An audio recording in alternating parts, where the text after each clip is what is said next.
అవటమే మీ లక్ష్యమా? MBBS సీట్ల guidance కోసం తప్పక విచ్చేయండి మెగా ఎడ్యుకేషన్ మేళా.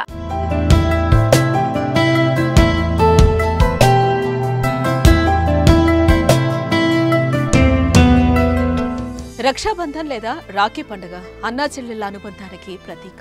ఆ రోజు సోదరులకు సోదరీమణులు రాఖీ కట్టగా సోదరులు తమ సోదరీమణులకు ప్రేమగా బహుమతులిస్తారు.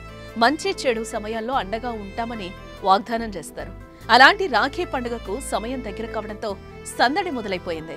మార్కెట్లో రాఖీ విక్రయాలు జోరందుకున్నాయి.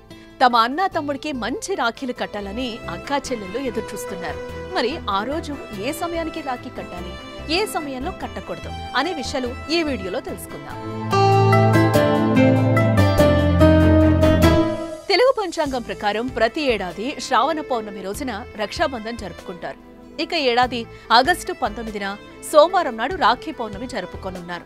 ఆగస్టు 19వ తేదీన సోమవారం ఉదయం శ్రావణ మాసం శుక్లపక్షంలో పౌర్ణమి తిథి తెల్లవారుజామున 3:04 ప్రారంభమయ్యి అదే రోజు రాత్రి 11:55 ముగుస్తుంది.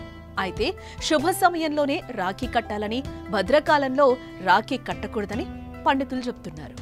సోమవారం ఉదయం 5:53 ప్రారంభమయ్యే మధ్యాహ్నం 1:32 వరకు భద్రకాలం ఉండడంతో ఆ సమయంలో రాఖీ కట్టకూడదని సూచిస్తున్నారు. భద్రకాలం ముగిశాక మధ్యాహ్నం 1:30 నుంచి రాత్రి 9:08 మధ్య రాఖీ కట్టేందుకు శుభ సమయంగా చెప్తున్నారు. మధ్యాహ్నం 1:30 నుంచి మధ్యాహ్నం 3:39 వరకు మరింత ప్రత్యేకంగా ఉంటుందనేది పండితుల మాట. ఆ సమయంలో రాఖీ కడితే మంచి ఫలితాలొస్తాయంటున్నారు. రాఖీ కట్టేటప్పుడు, కట్టించుకునేటప్పుడు ఆ సమయంలో తెలుపు రంగు దుస్తులు ధరిస్తే మంచిదని, దీనివల్ల విశేష శుభ ఫలితాలు కలుగుతాయని అంటున్నారు పండితులు.